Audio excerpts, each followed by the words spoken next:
Germany, but I grew up in Africa, in North Africa and East Africa and the Middle East. So I actually emigrated here directly from North Africa, but my home country is Germany. Africa, as I said, my stepfather worked in oil exploration. My mother was a diplomat for the German embassy. And when Gaddafi, you might know his name, you know, he took over, he overthrew the Italian government, which was in charge at the time.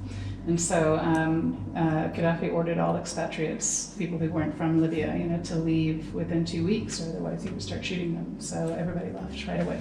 It was a pretty international existence, you know, it was a pretty expatriate community, and it was in Libya, so many Libyans as well, and there was an international school, wealthy Libyans, and then all the expats, you know, that was part of the job, you know, part of the job was that children would be schooled in this the British school system. So that was, you know, it was a wonderful life, you know. We lived about a block and a half away from the ocean, from the beach, and it was temperate climate all year round. Good friends, we traveled a lot. I was in Germany for summers all of my life, and sometimes for Christmases, and then sometimes if I wasn't in school, I traveled with my stepfather and my mother to other places. So yeah, I really enjoyed it. It's a good life. Lots of changes.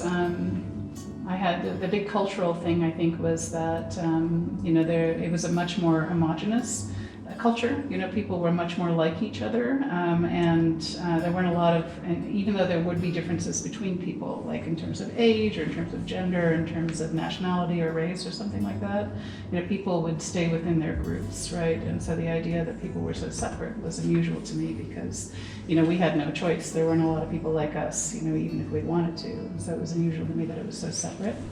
And then, you know, of course, it was very unusual for them to you know someone from Africa, or, you know, had grown up in Africa. So, you know, they weren't, you know, they had no idea what that was like. So a bit of cultural lost in translation things, I think. My father came, obviously, but they went back. You know, I stayed, so I stayed. So originally I came here with them, but they went back and I stayed in the US. There's a lot that you know, I've had a good life here. I've liked it here. Because I came here under such unusual circumstances. It was so abrupt, you know. I never did see anyone that I grew up with again. I always felt like it was temporary, so there's some sense that I've always thought I would never stay here. You know, of course I don't think that anymore because it's been quite a while. But I always thought I would go back, and I always thought that, you know, this was just a temporary place.